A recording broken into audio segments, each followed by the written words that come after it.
Hi guys, good evening.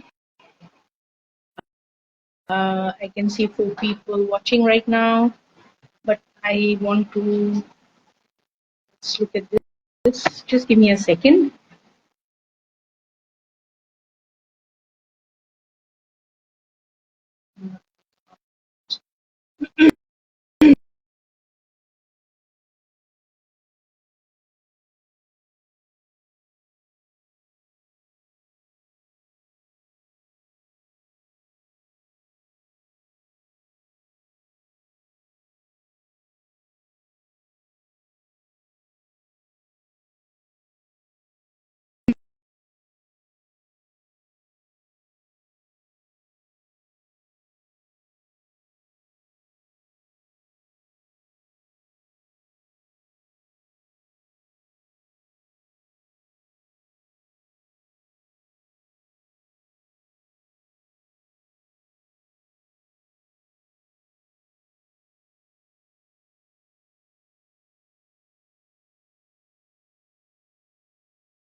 I'm so sorry. I'm not very tech savvy, and I don't have my laptop here since I stay in Bachchon and I've left it there.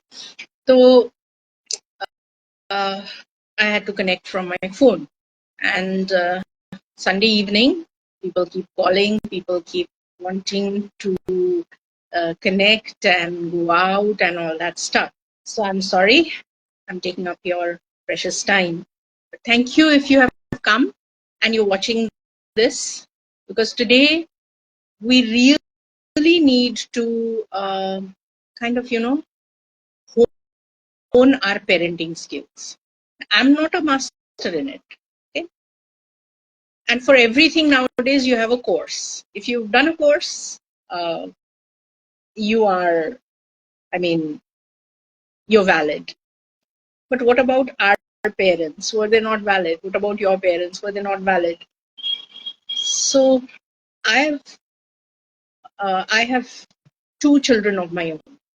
Okay, just give me a second and I'll ask this fellow. Yeah, I've got 2 children of my own, and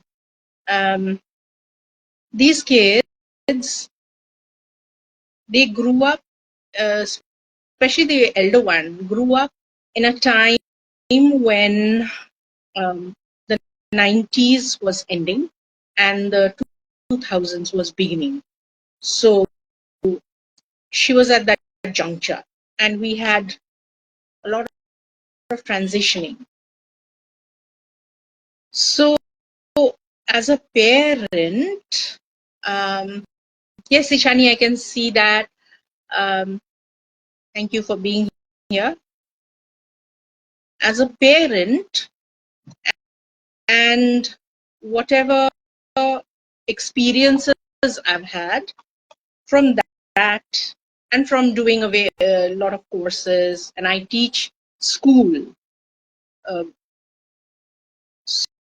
So from all these years of experience, all these years of teaching college, teaching school, having my own 2 children,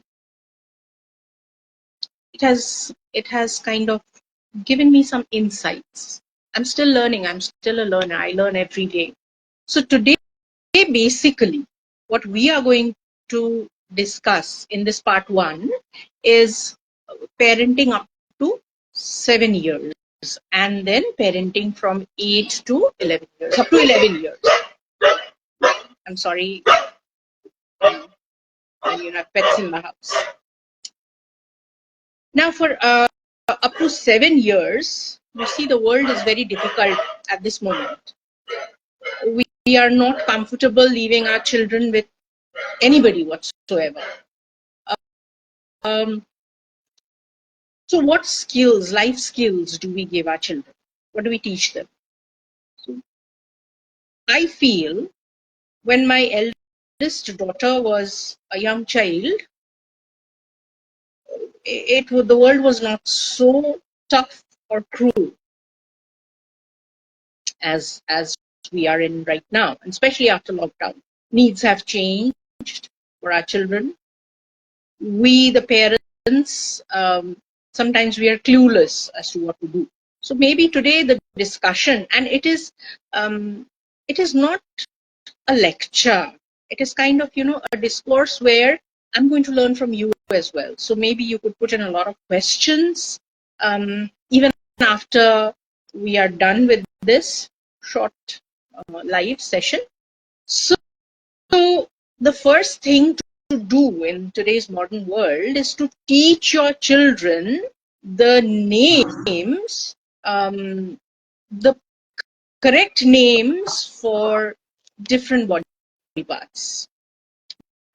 Okay, we usually tell our children that we give cute names for the vagina, the penis, the anus, and we are not teaching them the correct words for it. So when the child is trying to express something, be it a 2-year-old, a 3-year-old, a 5-year-old, a 7-year-old, does not have the right terms. So the first thing to do is to teach them the right terms for their body parts. And then all the parents, I'm sure, are doing a great job by teaching them the safe touch and unsafe touch. In today's modern world, calling it a bad touch and good touch might again, as the psychologists say, might again affect the child negatively. So we call it the safe touch and unsafe touch. No more a good touch and bad touch. This is an important piece of information, and you should pass it on to everybody you meet with or come across. There is nothing called a good touch and bad touch anymore, right? In the schools also, we have now moved on to teaching our children as safe touch and unsafe touch. No more good touch and bad touch. And then when they have the language, the names, okay, the correct names for their body parts, you're teaching them the hand, you're teaching them nose, eyes, ears, then why can you not teach thank you, Shokti, thank you for being there?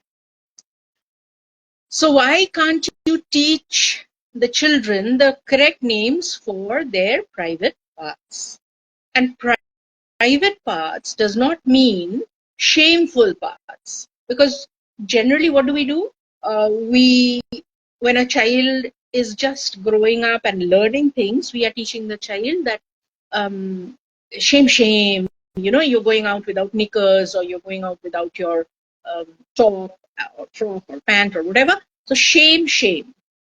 This has a detrimental effect when the child is growing up.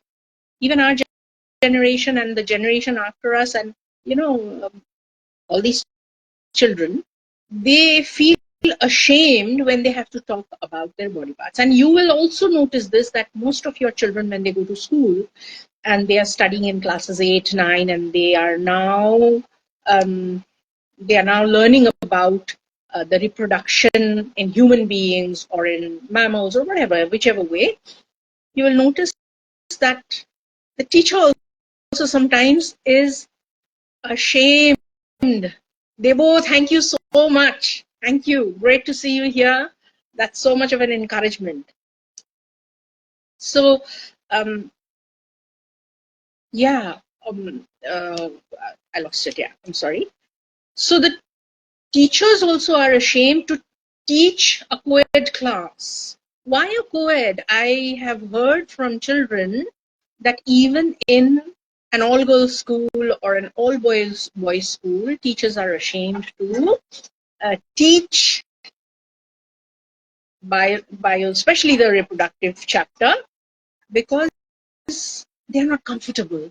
They're not comfortable. So children need, that is the basic, the building stone. Thank you, Ronnie. Thank you. Thank you for being here. So, basic things have to be taught. Start with teaching, if you have toddlers in the house, start with teaching them the correct name for their private parts. Do not use the word good touch and bad touch. The moment you say good and bad, the child will start thinking, a child who will, who has had a terrible experience will start thinking that I am bad. Somebody has touched me in a bad way. So teach them safe touch and unsafe touch. All right? The child will not hesitate to come to an adult to report it. Then you have to have one adult in the house or maybe in the school who the child trusts wholeheartedly. It could be a grandparent. It could be, yes. Nandini, yes, absolutely. We are actually discriminating. Yeah, making them discriminate stuff. Yeah, true. So um, that goes without saying that, you have to teach them the right words. Also, while you are doing that, when you're telling them, okay, this is safe touch and this is unsafe touch, and which parts, if you cannot tell them like that, give them a visual. A visual always helps. What we do in school is we make stick figures and then we label, we put a red box in the places which are private for that person. All right. And we tell them, anybody who touches you here, and nobody is supposed to touch you here, actually. No one. No one. But if somebody does touch you there, then how you raise an alarm? Okay, you're uncomfortable, how you raise an alarm? What do you do? Now, we are talking about the very small ones who still don't know many of the things. So what do? You start screaming, you start shouting, you just shout. That's the siren. We call it the siren. Start shouting. We teach them. We give them those basic skills, survival skills. Fine. And now, after that, once you're done with all that, it's a very important part. Schools also are teaching these in the modern world. You teach them how to take care of their body. Right from that tender age of 3, 4, 5, and we think children don't understand. Oh yeah, they understand mighty lot. Up to 5 years of age, their brain is grasping, growing at a rapid pace, much more than you and I will understand.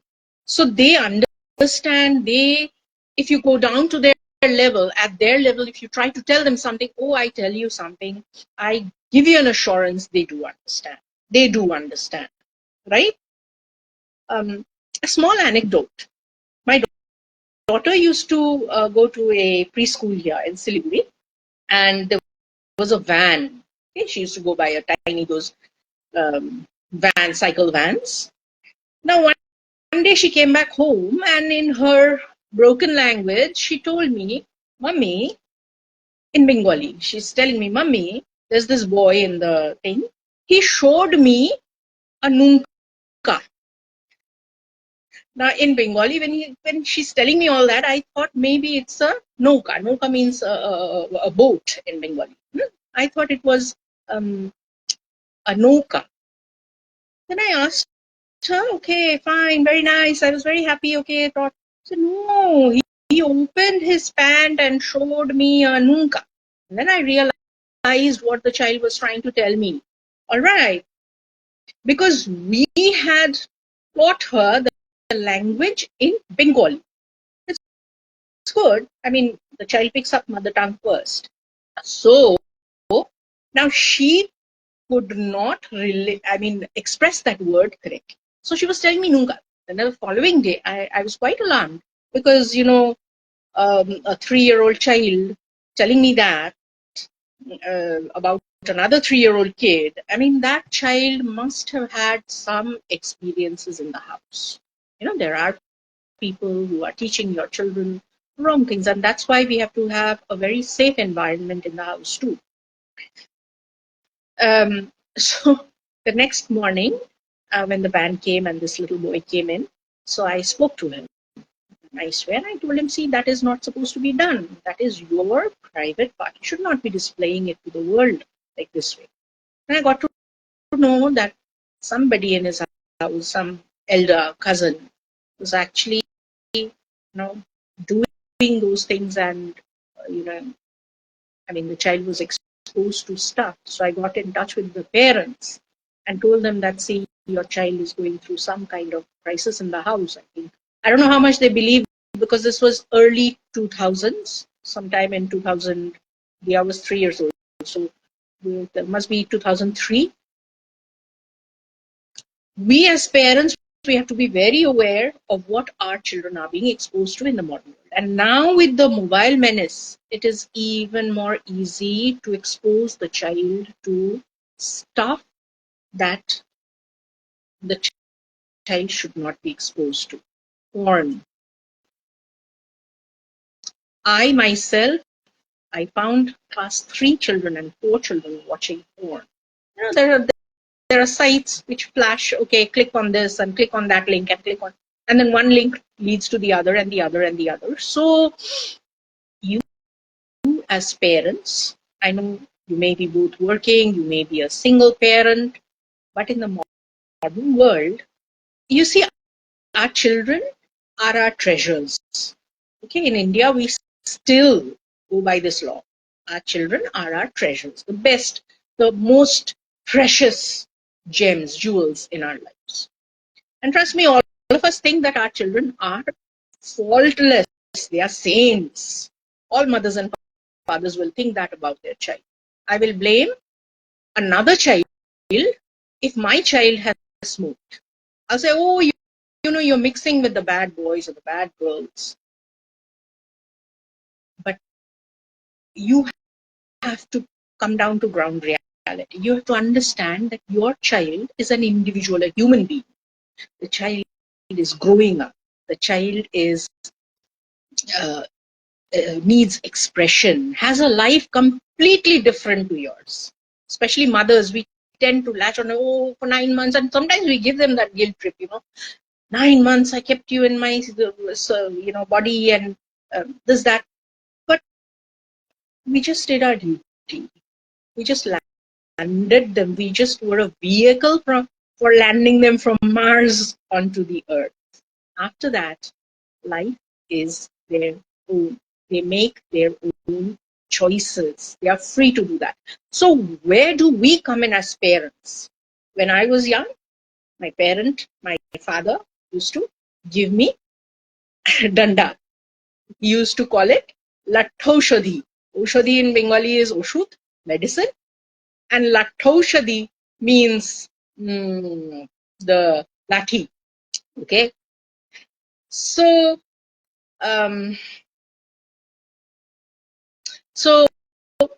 Ishani, I'm not being able to add you for some kind of glitch. I don't know what's happening here. So yeah, you're right. You're right, Nandu. You're very, very right. When you tell them, no, you know what I did with my son. Very easy to do this. Um,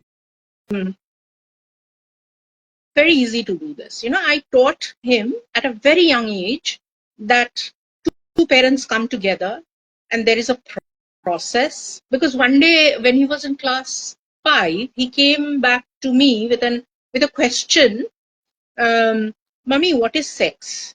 Some class 8 guy had told the child about it. Okay, so he came back to me and he asked me.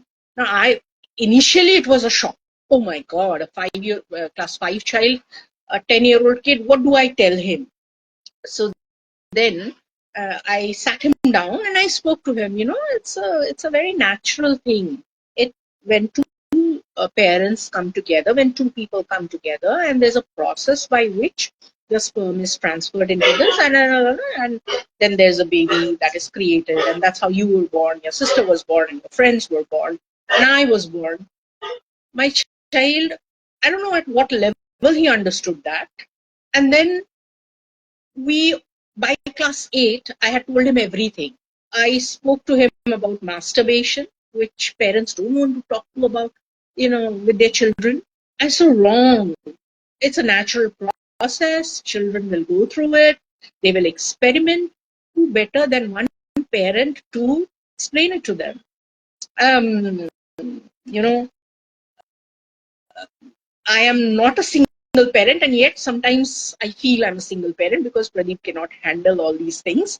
He doesn't know what to say, what to tell, how to educate. Now, maybe that is an upside of being a teacher for me, right? And I am so thankful to God that I've been put in a school where the Christian brothers, the whole education system is different. Complete grooming. It's a holistic grooming. So, yes, yes. And you are one of our, Shashank, you were one of our ex-boys, so you will know very well that you had a lot of these classes, okay, where you got life skills and valid, in the valid and all. It was explained. Sometimes we as teachers, we went into class and just spoke about it. So, children will experiment, I know. But if they are experimenting without knowledge, without the right knowledge, then we have created a problem. So let that knowledge come to the child right from the basic ages. By first is let him learn or her learn about his or her own body. All right. The next thing I want to tell you about is, teach the child to do his or her own small jobs, like wash your own undergarment. Wash your own undergarment. Trust me, a 5-year-old will make a mess. The 5-year-old, my daughter used to do that. There would be suds everywhere in the bathroom. But at the end, appreciate the job of that child. Hey, you've done a great job. Wow. But then wash that undergarment again. I mean, rinse it again. But the child will feel valued. Along with your sex education, along with teaching the child the names of body parts, the child will also learn that, okay, this is a private piece of garment which I should not give to the washerman or to anybody in the house. This is my own stuff and I'm supposed to do this. All right. Teach that child. By class 3, the child should learn to wash the undergarments, socks, and hanky. Right? Especially the underpant, the underpant the child wears. The vest, you may not include the vest in it so young because the vest is bigger and it takes a lot more effort. So do that, and teach the child to wash, to groom his or her own self. All right, I'm going to give you a bath. Come on, you soap yourself. And then you rinse out the child. All right. And then give a blob of cream. Come on now, you apply it on your legs or on your hands. So that is body grooming. Introduce the child to mental and physical fitness. Physical fitness is very, very, very important. It will stop your child from a lot of addictions in later life. Right?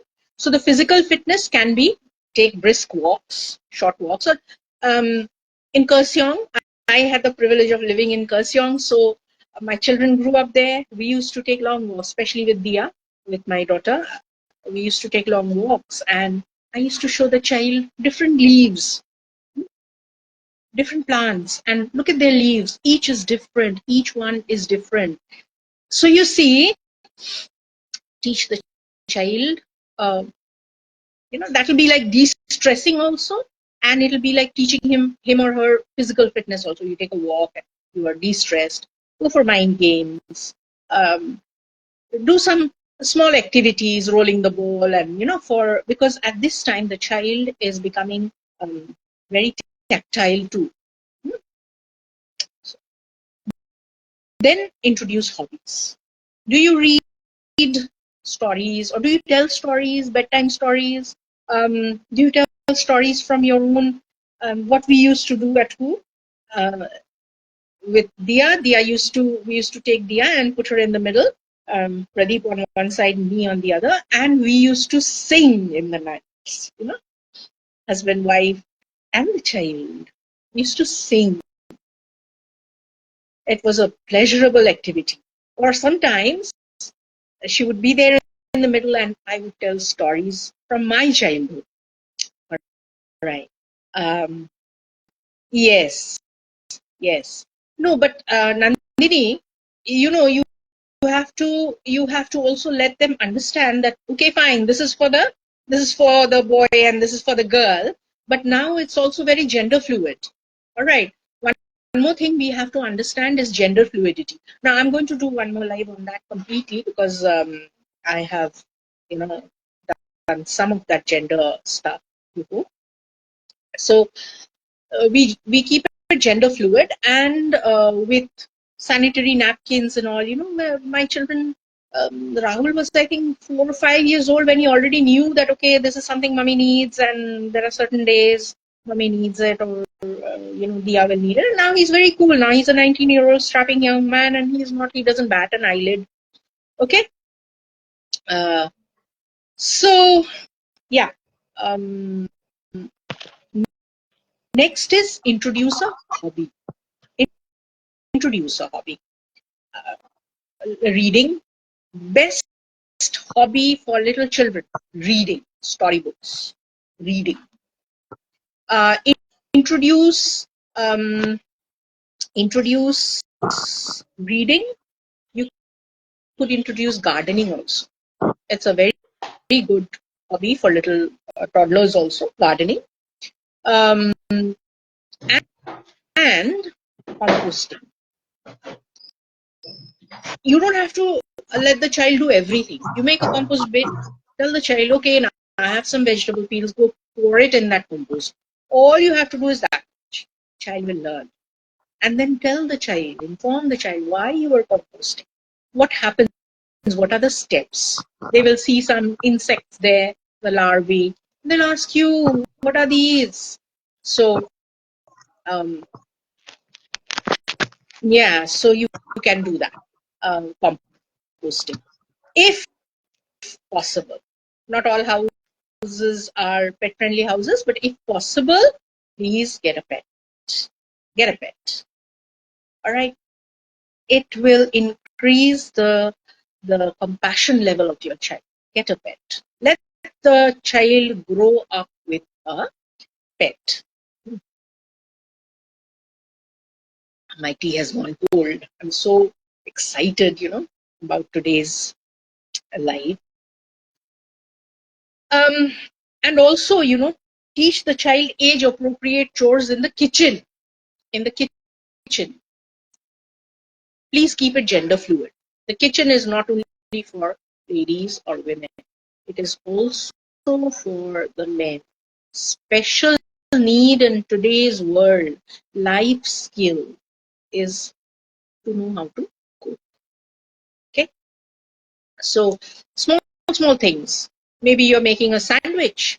You cut out the vegetables, or you tell the child, yeah, you cut out the vegetables and everything, and tell the child, okay, now you lay the vegetables, the cucumber and tomatoes and all, on that piece of bread.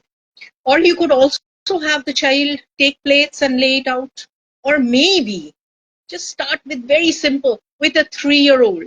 The child finishes the meal, ask the child to carry the plate back into the kitchen. Be there at all times. If you are not there, if you cannot be there, see that there is one adult supervision at all times, especially for toddlers, especially for children, not only toddlers, but children up to 7 years of age. Okay. Then we move on to another critical age, and that is 8 to 11 years olds. Now, all those mobile habits. Mommy wants to cook, mommy wants to wash, mommy wants to do something, mommy wants to do office work. The child is given the mobile and the child is busy watching reels. You don't know, nowadays children are supercomputers. All those now will start taking root in that child's life. From the age of 8 to the age of 11, addictions will start. Okay? The addictions will start. So you cannot do away with internet. That's like ridiculous. If you're going to tell your child, okay, no internet for you, that means you are taking your child back to the dinosaurian ages. It will not happen. And your child will be a misfit in the world. So you have to teach the child proper use of internet. Proper use. Now, I'm saying proper use, but I'm not telling you what's the proper use. That's so wrong. First is you have to keep your eyes open. Where it means about the Shashant, you said 13 plus. No, I don't agree, son, because nowadays, classes also happen on digital media. The children and all. If you remember, Brother Miranda, he had brought those tabs for you all. All the children had tabs, and you all had a particular class where you used to go and play games and all that stuff. But this is what I'm talking about. Just have monitoring. Okay, the child should not be able to unlock Facebook and everything at the age of 7 or 8. And Facebook policies are not very conducive, even for us sometimes. Okay, so yeah, and so have budgeting. Teach the child to budget time, money, everything. Now, if the child gets the mobile, supposing, then you're going to take an account of it. What the child has done, how much the child has learned from it. He's going to give you a journal. He's going to keep a journal. He's going to give you a report, summary, and tell the child, okay, if you're playing games, you are playing the game for 45 minutes, not more than that. I would say 15, but it never sticks to 15. It always exceeds. So teach them budgeting. Money budget is also very important, right? Money budgeting is very, very important. What other things we can talk about here is the child by now, 8 to 11 years, has a lot of finger skills, but it's still developing. So now you introduce the child to cooking, small things. Make tea, make Maggie, make an omelette. Both my children were already cooking, properly cooking, by the age of 12. They were cooking. And you could eat a meal. Yeah. So, oh, hello. I'm so happy you were there. So, yeah. Another thing is, Mrs. Banerjee, I'm so happy that I had the good fortune of teaching your son. He's already a very good child. You don't have to monitor him much, I think. So anyway, teach the child not only cooking, but again, without any gender discrimination. Teach them how to do sewing, stitching. I know of children, the boy children, who do crochet work, who do knitting. Fantastic. So the child needs, in today's world, the child is a global citizen. Mothers will not be going everywhere with children. So teach even your boy child to sew, to stitch. Doesn't matter if the child pricks once or twice, pricks his finger. Doesn't matter. It will not kill the child. It will teach the child to be more careful, and it will teach a life skill, a very important life skill in his life. Okay. Excuse me. We always have gender differences. Oh, the stitching part, the mummy will do. But in my house, all the males, they do their own stitching. Nobody comes to me, Mama, stitch a button for me, or my husband doesn't tell me, okay, can you stitch this please for me? No, they do their own. Okay. It will improve their cognition also, their cognitive skills also, patience also. And it is a life skill required in today's modern world. Very important life skill. Well, after that, now is the time, when you can teach your child. You can literally start enjoying the child now, because the child now understands you and supports you, and it's a lovely phase. Okay, this 7 to 11 years old. So now what you do is you start teaching the child more compassion. Now, if you could have had a pet, fantastic.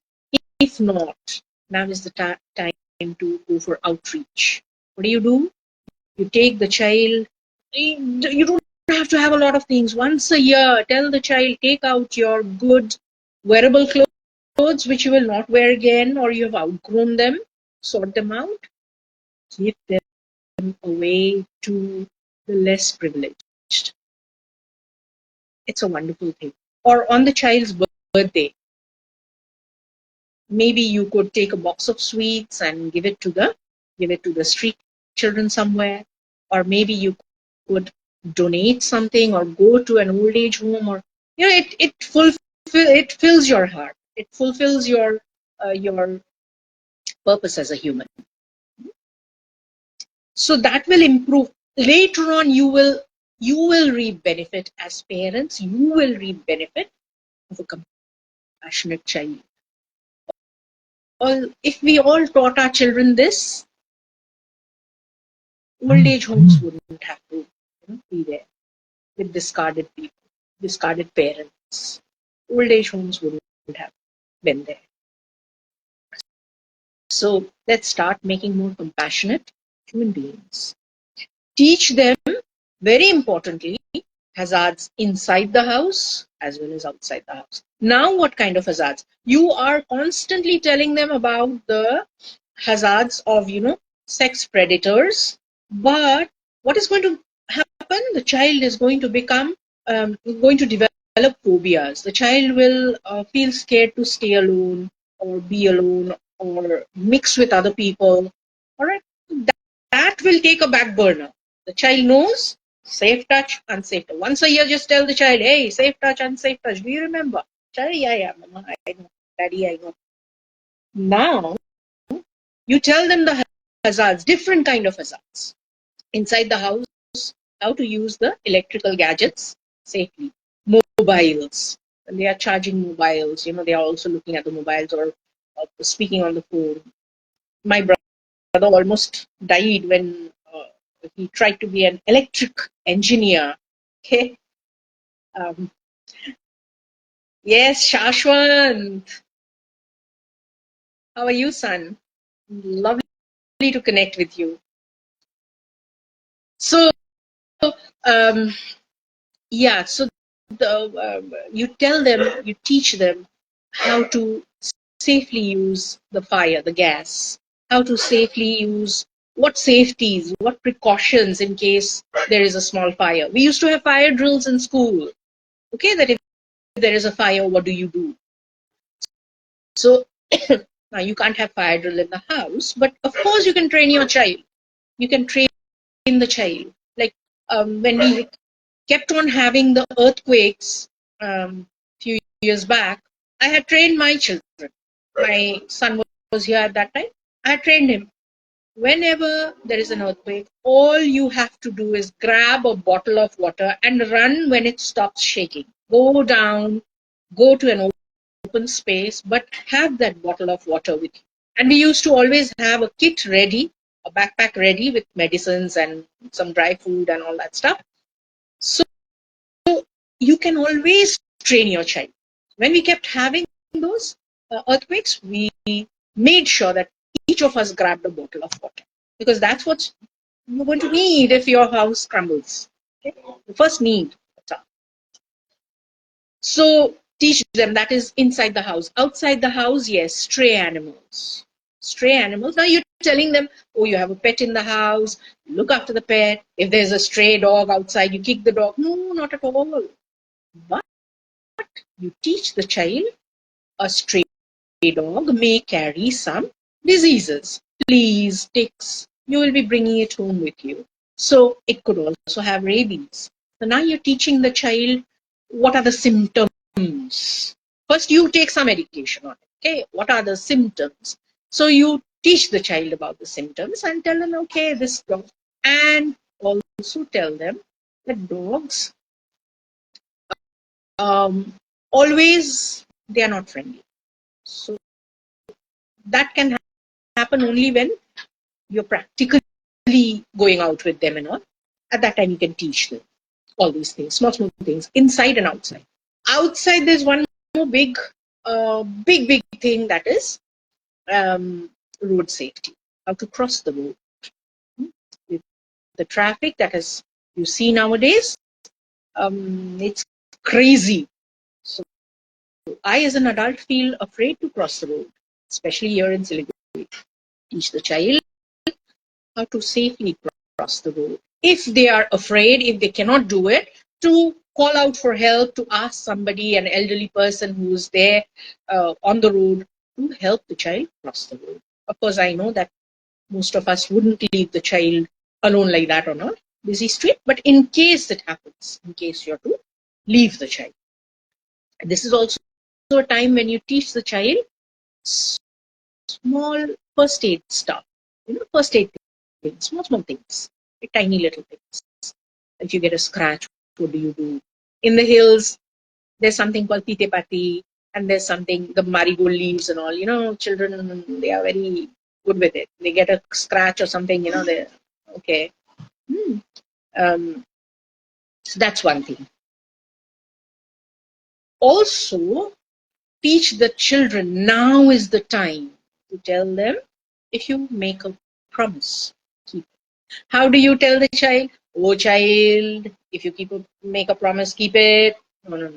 By example. If you have told the child that, okay, after 1 hour of studies, I'm going to let you play on the mobile, play your mobile game for 15 minutes. See that you keep your word. Right? My son used to go out in the morning, every morning on his cycle. I, as a mother, I used to be afraid, of course, Siliguri, during holidays, Saturday, Sunday especially. But the child gave me a time. If he went out at 7, he would tell me, okay, mommy, I will be back home by 7:30. And he made sure to be home by 7:25. And he used to tell me, say, I came home 5 minutes early.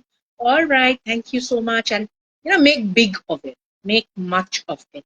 The child has made an effort. Appreciate, love the kid, appreciate, say thank you, say please, and say sorry. We don't teach our children to say sorry by example. We tell them to say sorry. Hey, you've done this. We say sorry. But when we make a mistake, we don't tell them sorry. Please make that a habit. To tell sorry. They are human beings. They love you. Thank you so much, sir. Robin, sir, thank you so much. Thank you so much. Thank you so much. This is the fulfillment of my purpose as a human being. Robin sir, thank you. Hmm. After this, what we are doing is, till date we heard a family that prays together stays together. But I would say many of us, we are not, some of us don't believe in God and all that. No issues, no problem. But I'll tell you, a family that eats together definitely stays together. So make it a point in your busy schedule. If it is tea time also that you can make it together, just sit for 1 week. All right, you cannot do it throughout the week. At least on the weekends, make a movie night at home, or maybe just a discussion time. Sit down, just hang around, play Ludo, play chess. If you know how to sing songs, go silly, dance. There should be excitement, and of course, have one meal together on weekends. Maybe you may not be able to do it throughout the week, but weekends surely you can. And keep in mind, always make it a big box for you. Check on the mental health of the child. Till date, it was a taboo. A couple of years ago, if I told a parent, oh, you have to check on your child's mental health, the parent would have said, "ये teacher क्या? She's horrible. बच्चे को तो पागल बना रही है." We, all of us, पहले तो what we used to have joint family system. Mental health वहीं पे ठीक हो जाता. We had so many people around us. Now in the nuclear spaces, mental health is a big issue. If I am suffering from some kind of problem, I don't want to trouble my husband or my children with my problems because they have their own. So I suffer in quiet. This should not happen to your child. It should not happen to you as well. And by the way, I am a trained counselor, psychologist. If ever you want to talk to me, you're most welcome. And it's not like you have to take an appointment or something. Just ping me on Facebook, or I'll ask Ishani to put my number somewhere in the thing, and you can always, we can have a nice chat. So keep that in mind. Your child needs that space for mental health. Ask the child if the child wants to discuss something with you. I can understand, when I hear my children, the voices, I know instantly, and especially I have that weird connection with my daughter. I know something is going on, and I ask her. But now she's an adult, so I give her space. I tell her, is there something you want to talk to me about? All right. If she says no, it's nothing, I give her space, and maybe in a couple of days' time she will come back and talk to me. So we have that kind of connection. And if I have something, I talk to her. And I also have a school counselor who I talk to. So you ask your child if there's anything he or she wants to discuss with you. You ask your child if everything is okay. And it's okay to give that child the sense of safety, that okay, you can come back to me, right? Also keep an eye out if your child is the mannerisms have changed, or some habits have changed all of a sudden. Please be alert on that. We as parents, we have the sixth sense, that's inside the stomach, butterflies telling us that something is not right. So keep the mental health of the children in a big box in your head, so that the children feel safe and can talk to you about anything and everything under the sun, right? So, what's the time? Oh my God, it's 8:30. I had said, okay, from 7:30 to maybe 8 o'clock. And it's almost an hour. I've loved having you here. There are so many other things I'd like to tell you about homeworks and this and that, but we'll do it in bits. First is groom your child to be a good human being and for him or her to be a safe space for other people, right? So then I shall wind up saying good night. It was lovely being here with you guys. Thank you for your time. And I hope we can keep increasing our reach, our um, interactions. Thank you, Tutor-In, for giving me this opportunity. And I'll put up my number again. I'll ask Tutor-In, I'll ask Ishani to put up my number somewhere. In case you want it, it's, yeah, good night. Thank you. Thank you, Ronnie.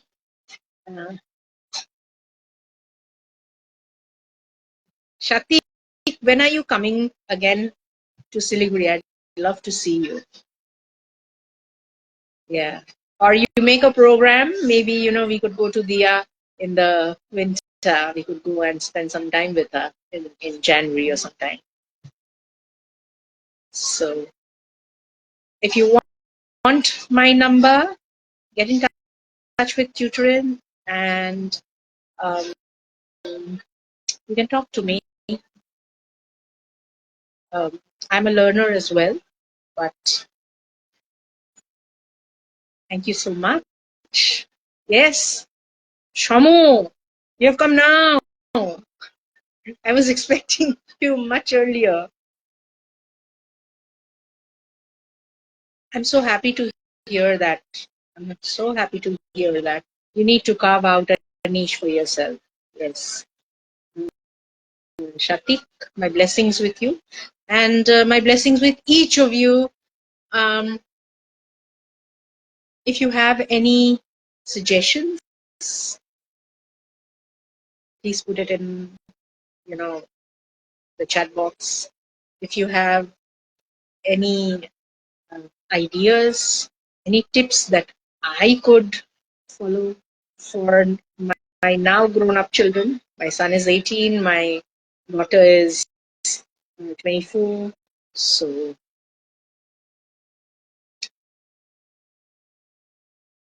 oh, Rakhi ma'am, never mind. Next time. আগেই জানিয়ে দেবো.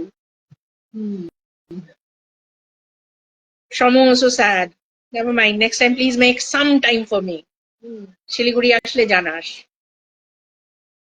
Okay, I sign out. I have another this thing coming up. So I sign out now. Bye bye. See you. Much love and God bless.